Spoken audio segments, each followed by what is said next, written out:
Hola amigos y amigas, ¿cómo están? Hoy vamos a hablar de algo que ninguno queremos reconocer, pero que todos tememos profundamente. Esos comportamientos que adoptamos conforme envejecemos y que francamente nos hacen más insoportables con el paso del tiempo. Aquí está lo incómodo. Mientras envejecemos, no solo cambia nuestro cuerpo, también cambia nuestra forma de relacionarnos con el mundo. Y lo peor es que nadie, absolutamente nadie, tiene el valor de decirnos que nos estamos volviendo genuinamente molestos. Nuestros hijos nos esquivan un poco más cada vez, nuestros amigos nos llaman con menos frecuencia y nos preguntamos por qué. Hoy vamos a romper ese silencio incómodo. Te voy a mostrar exactamente cuáles son esos 8 hábitos que transforman a personas maravillosas en versiones desagradables de sí mismas. Algunos te van a sorprender, otros te van a doler, pero todos son verdaderos. Si tienes más de 50 años, prepárate. Si cuidas a alguien mayor, esto es para ti también. Porque lo que viene ahora es la verdad que nadie osa pronunciar. Déjame comenzar por aclarar algo importante. La vejez no es una enfermedad, es una transformación. Y como toda transformación, tiene sus luces y también sus sombras. Durante mis 30 años como psicólogo, he trabajado con cientos de familias donde el principal problema no era el paso del tiempo, sino los comportamientos destructivos que emergen cuando envejecemos. La sociedad nos ha mentido de manera piadosa, nos han dicho que los años traen sabiduría, paciencia y serenidad. Y es cierto, algunos la encuentran, pero muchos otros encuentran rigidez, negatividad y una irritabilidad que corroe sus relaciones más valiosas. Lo que te voy a revelar en los próximos minutos proviene de investigaciones científicas, observaciones clínicas y conversaciones honestas con personas que están en esa etapa de la vida. No es para juzgar, es para despertar la conciencia. Para que entiendas que envejecer no significa convertirse en una versión mejorada de ti mismo automáticamente. Estos 8 hábitos son modificables. Esa es la buena noticia. Pero primero, necesitas reconocerlos. Y créeme, ese es el paso más difícil. Como siempre, te invito a suscribirte y darle like a este video. Empecemos con el primero, y probablemente el más pernicioso, la instalación permanente en la queja crónica. Te lo llamo así porque no es simplemente quejarse de vez en cuando, como todas las personas hacen. No, es convertir la existencia entera en un catálogo de lamentos. Mira, cuando somos jóvenes, la queja tiene una función adaptativa. Nos señala que algo necesita cambiar. Pero cuando envejecemos, muchos de nosotros transformamos la queja en una identidad. Nos presentamos ante el mundo diciendo, ay mis rodillas, ay mi espalda, ay la medicina es tan cara, ay nadie me visita, ay todo está peor que antes. ¿Sabes qué sucede entonces? Las personas construyen muros invisibles a tu alrededor. No es crueldad, es protección. Nadie quiere estar cerca de alguien que drena su energía constantemente con lamentos. Es como si llevara una estación de radio de tragedia personal donde solo toca la misma canción depresiva una y otra vez. He visto abuelas maravillosas que se aislaron completamente porque transformaron la vejez en un concurso de sufrimiento. A ver quién tiene peor salud, quién tiene menos dinero, quién fue más traicionado por la vida. Es como si la vejez se convirtiera en un bingo de desgracias. Lo interesante es que estos reclamos permanentes son, en muchos casos, reales. Sí duele la espalda. Sí, los medicamentos son caros. Sí, la sociedad olvida a las personas mayores. Pero aquí está lo crucial. Convertir esa realidad en tu identidad completa es una decisión, no una inevitabilidad.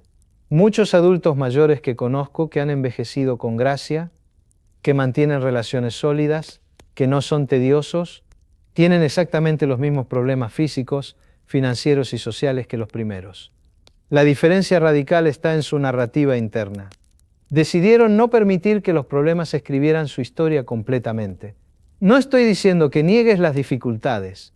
Eso sería patológico, sería fingimiento. Estoy diciendo que reconozcas lo difícil sin dejar que lo difícil te posea. Es como tener tormenta en el exterior, pero cultivar luz en el interior. Te voy a dar un ejemplo clínico. Conocí a dos mujeres de 72 años, ambas viudas desde hace 5 años, ambas con artritis severa, ambas viviendo en departamentos pequeños. Una de ellas se quejaba constantemente de su soledad, de su dolor, de lo injusta que era la vida. La otra reconocía su soledad, hablaba de su dolor cuando era relevante, pero pasaba la mayoría del tiempo platicando sobre sus nietos, sobre un libro que estaba releyendo, sobre los pájaros que veía desde su ventana. Adivina cuál de ellas tenía una vida social activa, cuál recibía más visitas. La respuesta es obvia. Las personas somos atraídas por la energía, y la energía de la queja permanente es tóxica. El primer paso para liberarte de este hábito es reconocerlo. No es pecado quejarse, es pecado convertir la queja en tu profesión, en tu marca personal, en la razón por la cual te despiertas cada mañana. Una práctica que funciona extraordinariamente bien. Es lo que llamo la auditoría de palabras. Durante una semana simplemente observa cuántas veces al día expresas quejas, lamentos o críticas hacia tu situación. No juzgues, solo observa. Muchas personas descubren que pasan entre el 60 y el 80% de sus conversaciones en territorio de queja. Eso es devastador. Después, aquí viene lo revolucionario.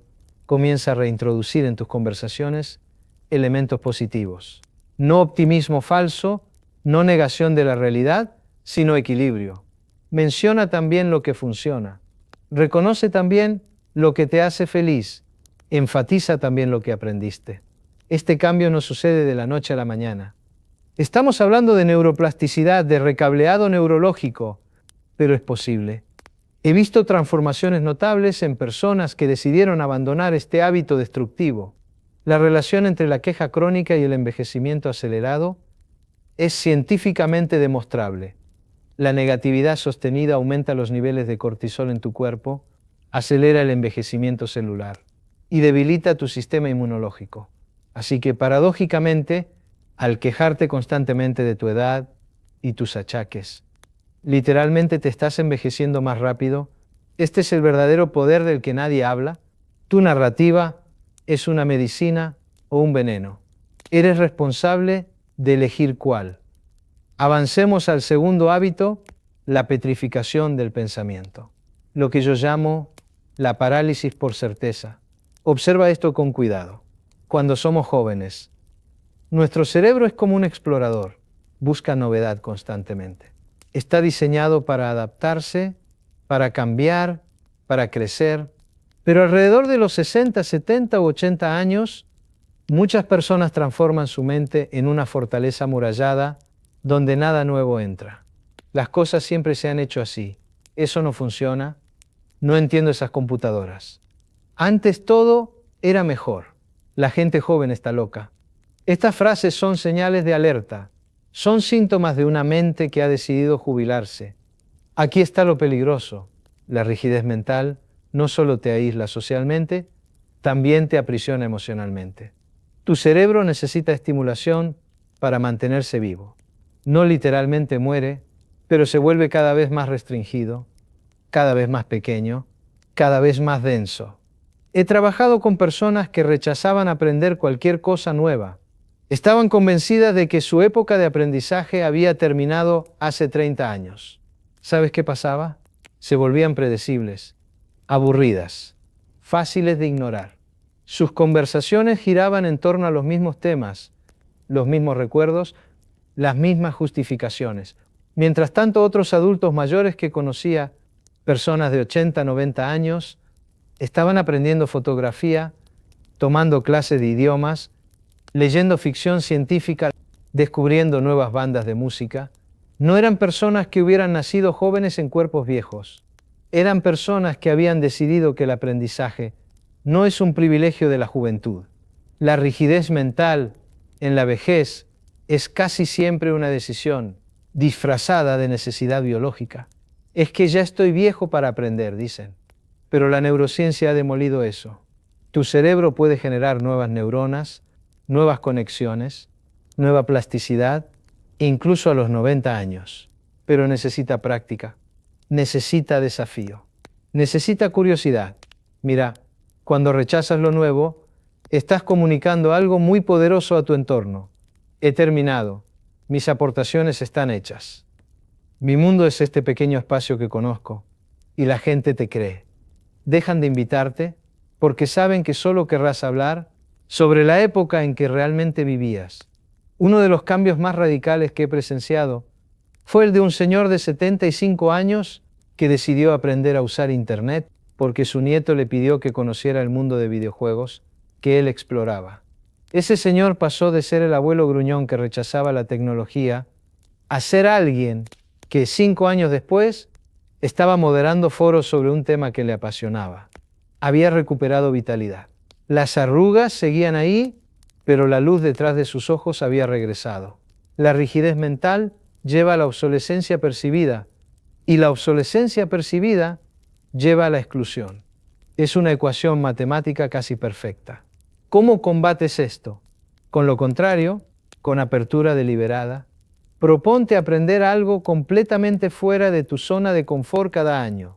Puede ser tocar un instrumento, aprender un idioma, entender un nuevo software, leer en un género que nunca has tocado. No importa qué. Lo importante es que demuestres a tu cerebro que todavía está bajo construcción. Además, combate la rigidez mental con curiosidad activa. Haz preguntas genuinas a personas más jóvenes sobre qué les interesa, no para criticarlas, sino para entenderlas. Descubrirás que la mayoría de tendencias, modos y pensamientos tienen una lógica coherente si realmente escuchas. Esta rigidez también se manifiesta en las creencias sobre ti mismo. Muchos adultos mayores tienen narrativas fijas. Yo siempre he sido así. Eso es simplemente mi carácter. No puedo cambiar a esta edad. Estas son prisiones que construimos con nuestra propia mente. La verdad es que eres más maleable de lo que crees. Incluso a los 80 años, puedes transformar patrones de pensamiento. Puedes abandonar creencias limitantes. Puedes reinventarte. No radicalmente, no de la noche a la mañana, pero sí genuinamente. El cerebro envejece mejor cuando está comprometido, cuando está interesado, cuando está siendo desafiado. La rigidez, por el contrario, es como un acelerador del deterioro cognitivo.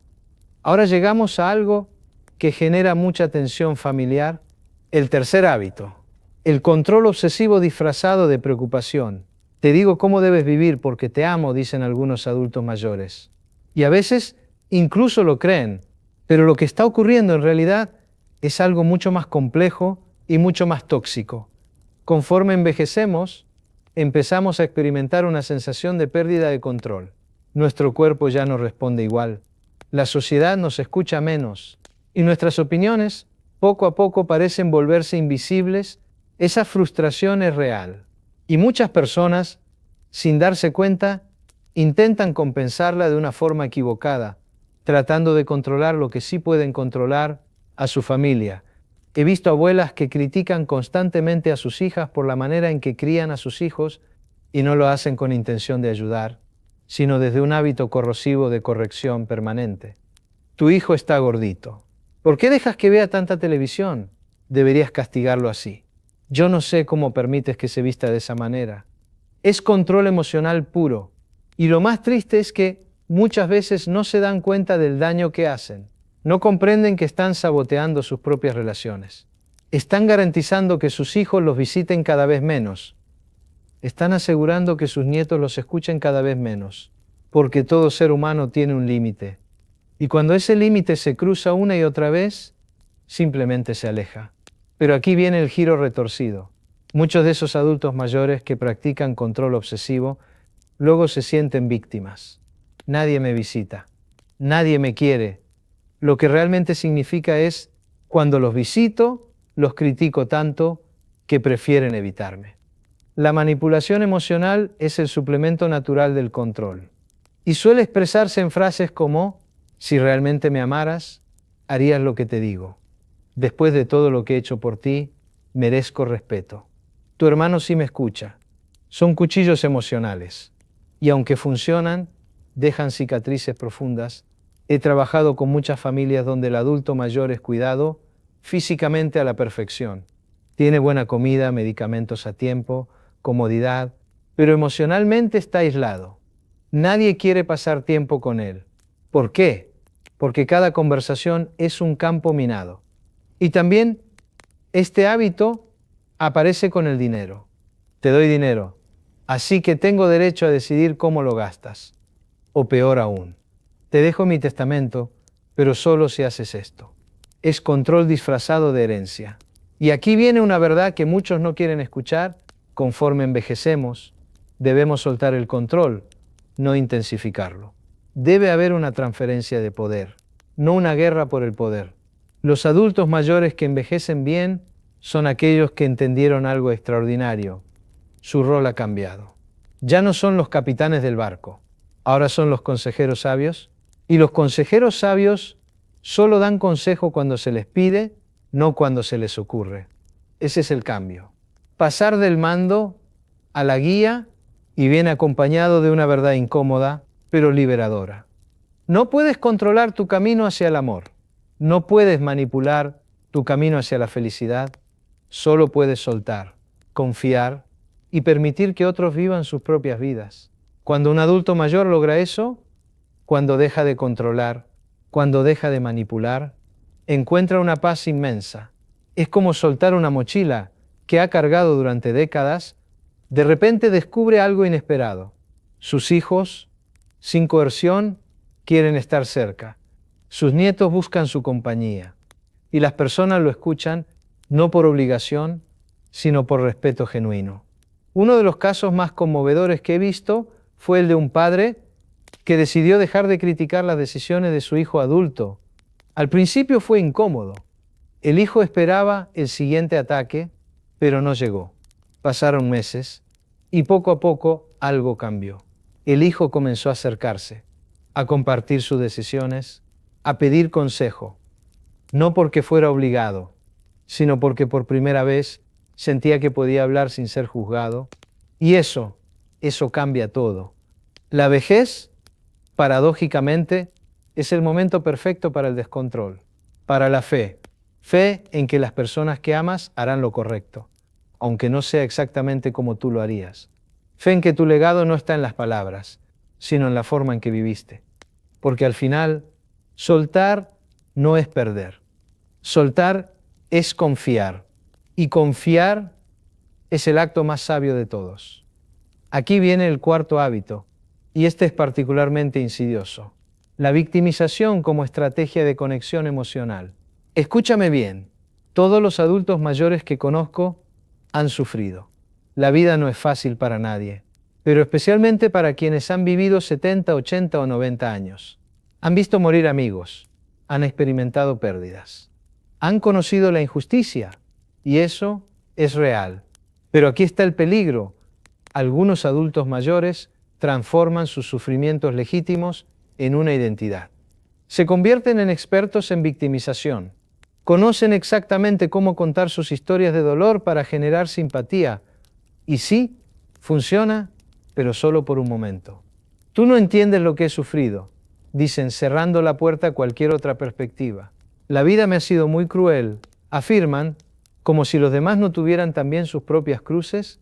Todos me han abandonado, declaran, mientras, paradójicamente, rechazan la cercanía cuando alguien intenta acercarse. Mira, la simpatía es una moneda que pierde valor muy rápido. Cuando todo en tu narrativa gira en torno a lo injusta que ha sido tu vida, la gente, incluso la que te ama, comienza a desconectarse. No es maldad, es defensa emocional, es supervivencia. Nadie puede estar expuesto constantemente a una corriente de quejas y tristeza sin terminar drenado por dentro. He visto un patrón terrible. Un adulto mayor se queja una y otra vez de haber sido traicionado, abandonado, ignorado. Su familia intenta estar cerca, intenta comprender, pero cada encuentro termina siendo una lista de resentimientos. Eventualmente, llega el punto en que la familia dice, no puedo seguir. Estar con esta persona me destroza. Y entonces el adulto mayor encuentra la confirmación que buscaba. ¿Ves? Todos me abandonan. Es un ciclo profético y profundamente destructivo. Lo más cruel es que muchas veces tienen razón. Quizás sí fueron traicionados, quizás sí fueron ignorados. Quizás sí cometieron errores enormes, pero la verdad completa es más compleja. La vida es más compleja. Cuando reduces tu historia a soy una víctima, le estás quitando toda la profundidad a tu existencia. Y hay una diferencia abismal entre procesar el dolor y encarnar el dolor. Una persona que procesa su dolor puede hablar de él sin que su identidad dependa de eso. Una persona que se ha identificado como víctima no puede hablar de sí misma sin mencionarlo. He trabajado con muchos adultos mayores en esa situación. Y cuando finalmente hacen el giro mental, cuando logran comprender que pueden reconocer su dolor, sin convertirse en él, sucede algo mágico. La gente vuelve a buscarlos, la vida vuelve a abrirse. No porque el sufrimiento desaparezca, sino porque dejan de estar atrapados en él. Hay una frase que uso con frecuencia: lo que sucedió fue real, pero no es lo único que es real. Tu hija sí te amó, incluso si fue negligente a veces. Sufriste injusticia, pero también tuviste momentos de belleza. Te abandonaron algunos, pero otros llegaron para quedarse. El victimismo crónico es elegir ver solo la mitad de la película. Y aunque parezca algo involuntario, casi siempre es una elección inconsciente. Una elección que se siente como verdad, pero que es una verdad incompleta. El problema es que cuando repites esa historia demasiado tiempo, afecta a tu futuro. ¿Por qué voy a intentar algo nuevo si la vida siempre me hiere? ¿Por qué confiar en alguien si siempre me traicionan? Son conclusiones que parecen lógicas si tu narrativa es completamente victimista, pero son conclusiones falsas. La salida comienza con una palabra incómoda: responsabilidad, no culpa. Responsabilidad. Pregúntate, ¿qué decisiones mías contribuyeron, aunque sea un poco, a esta situación?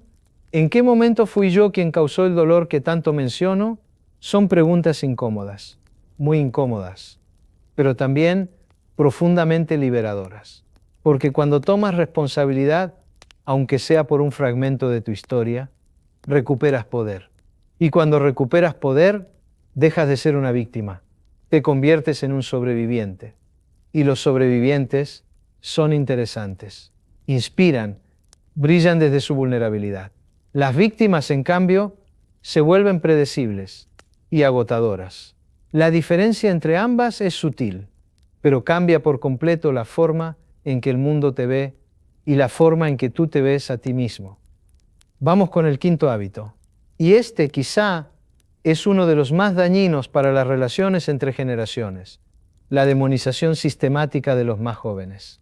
He escuchado esto cientos de veces. Un adulto mayor, generalmente hombre, completamente desconectado de la realidad actual, diciendo frases como: la gente joven está perdida, no tienen disciplina, solo piensan en dinero y celulares, no saben hacer nada por sí mismos. Están todos locos con la ideología. Y lo irónico es que algo de verdad hay en eso. Sí, los jóvenes enfrentan desafíos que nosotros jamás imaginamos. Pero lo que muchos olvidan es que también tienen fortalezas que nosotros jamás tuvimos. El problema aparece cuando los adultos mayores deciden colectivamente que no hay nada que aprender de la juventud.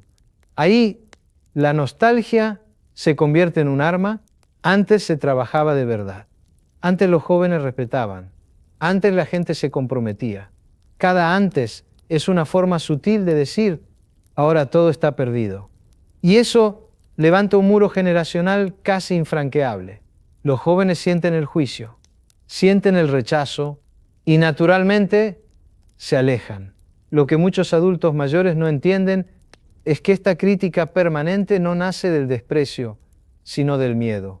Miedo a volverse irrelevantes. Miedo a que el mundo siga avanzando sin ellos. Miedo a que sus valores ya no tengan lugar en la conversación. Es miedo existencial puro. Pero cuando ese miedo se transforma en crítica constante, se crea una profecía que se cumple sola. El adulto mayor asume que el joven está equivocado, así que no escucha. El joven asume que el adulto nunca entenderá, así que no explica.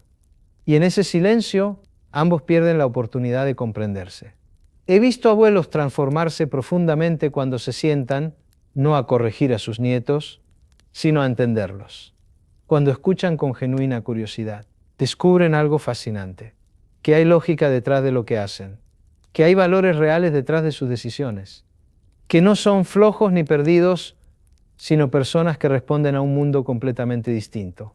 La nostalgia destructiva es la que dice, antes fue hermoso y ahora todo es basura. La nostalgia saludable, en cambio, dice, antes fue hermoso y agradezco haberlo vivido. La primera utiliza el pasado como un refugio, la segunda como un recuerdo que inspira. La mayoría de los adultos mayores que viven anclados en la nostalgia no querrían realmente regresar a ese pasado si todos sus defectos estuvieran visibles. Porque la verdad es que el pasado también dolía. La medicina era limitada, la tecnología casi inexistente, los derechos humanos eran precarios y las oportunidades escasas, pero la nostalgia es selectiva. El cerebro filtra los recuerdos y solo conserva lo que duele menos. Lo que en realidad duele no es el pasado, sino haber perdido el centro del escenario. Durante décadas fuiste el protagonista, el que decidía, el que todos escuchaban, y de pronto el mundo gira sin pedirte permiso. Eso duele, pero la solución no es atacar a quienes ahora ocupan el centro. La solución es redefinir tu rol. Hay un cambio profundo cuando los adultos mayores dejan de ver a los jóvenes como amenazas y comienzan a verlos como lo que realmente son, versiones diferentes de humanidad, con sus propias luchas, sus propias fuerzas y sus propias formas de aportar valor. Un abuelo me dijo una vez algo brillante. Tuve que entender que mi nieto no es una versión fallida de mí, es una respuesta distinta al mundo que le tocó vivir. Y eso es interesante, no amenazante. Cuando logras ver al joven con esa mirada, vuelves a ser relevante.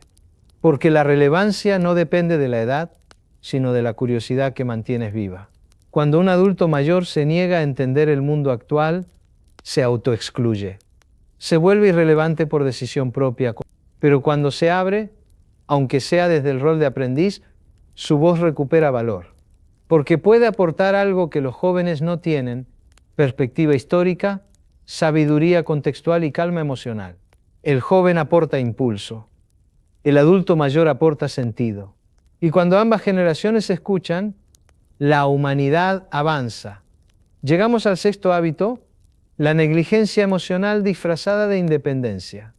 Muchos adultos mayores, especialmente los hombres, adoptaron una narrativa destructiva. Los hombres no lloran, los fuertes no piden ayuda. Era lo que se esperaba. Pero cuando envejecen, esa dureza no desaparece. Rechazan activamente el contacto emocional. No necesito a nadie, dicen. Aquí está lo crucial. La soledad emocional es mucho más destructiva que la soledad física. He visto hombres de 75 años rodeados de familia, pero profundamente solos. Nadie realmente los conoce.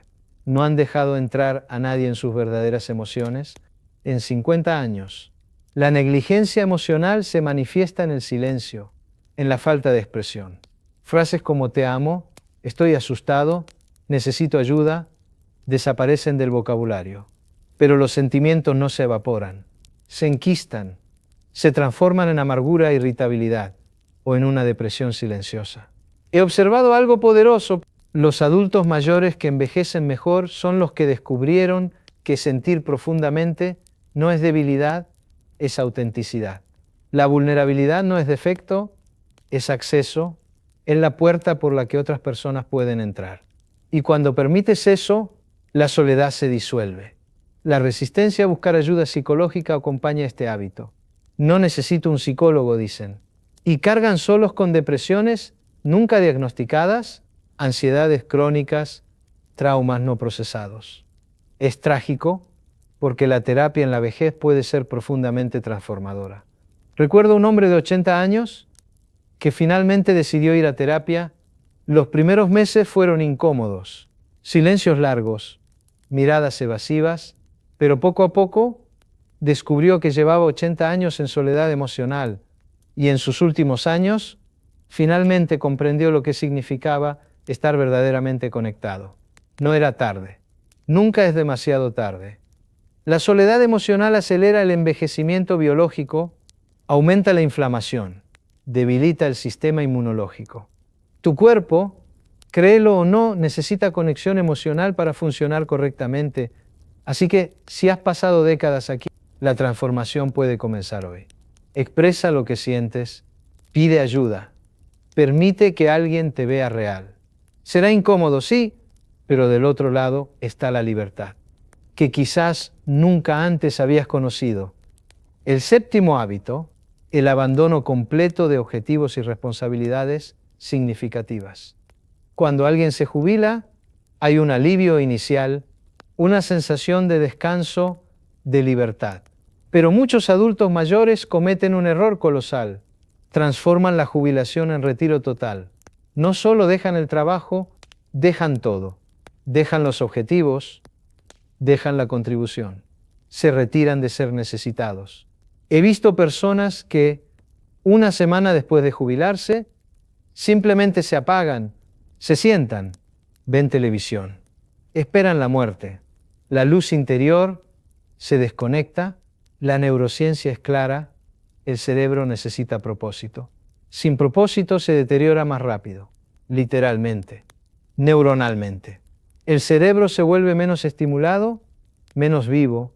He trabajado con personas de 80 y 90 años que todavía están llenas de vida. ¿Y sabes qué tienen en común? Nunca permitieron que la jubilación fuera sinónimo de abandono. Algunos se convirtieron en voluntarios, otros comenzaron pequeños negocios. Algunos enseñaban, otros aprendían. El punto es que sus vidas tenían estructura, significado, dirección. He visto casos de depresión severa donde el punto de quiebre fue exacto. El día que se jubilaron no fue coincidencia, fue causalidad directa. La pérdida de propósito fue patogénica. Lo que muchos no entienden es que el propósito no tiene que ser grandioso. Un adulto mayor puede tener propósito siendo el mejor abuelo, siendo quien su comunidad sabe que puede contar, siendo el guardián de las historias familiares, el transmisor de la sabiduría que solo la vida enseña. He visto transformaciones radicales cuando recuperan ese propósito. Es como encender una luz que estaba apagada. De repente, tienen energía que creían perdida. Tienen razones para levantarse. Las arrugas siguen ahí, los achaques también, pero la vida regresa. Recuerdo una enfermera jubilada. Pasó un año entero sin hacer nada. Un día, su hijo le sugirió ser voluntaria en una clínica. Ella aceptó. Hoy, 5 años después, está más viva que en una década. Tiene horarios, tiene responsabilidades reales, se siente necesitada. La desconexión del propósito es una abdicación de poder. Cuando dejas de responsabilizarte de algo, le estás diciendo al mundo, mi vida ya no importa. Y cuando vives desde esa creencia, los demás también comienzan a creerlo. Finalmente, llegamos al octavo hábito, el más fundamental, el más difícil de mirar de frente, la negación de la mortalidad y el postergamiento permanente. Se disfraza de esperanza. Mañana lo haré, dices. Todavía tengo tiempo, afirmas. Cuando mejore mi salud, viajaré. Cuando tenga dinero, diré lo que pienso. Promesas vacías.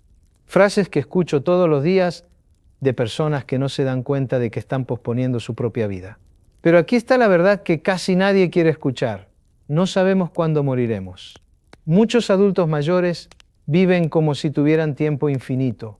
He visto personas de 85 años decir, cuando mejore, viviré la vida. Pero, ¿y si no mejora? ¿Y si mueres, postergando? La negación de la mortalidad es especialmente tóxica en la vejez, porque ya no tienes el lujo del tiempo.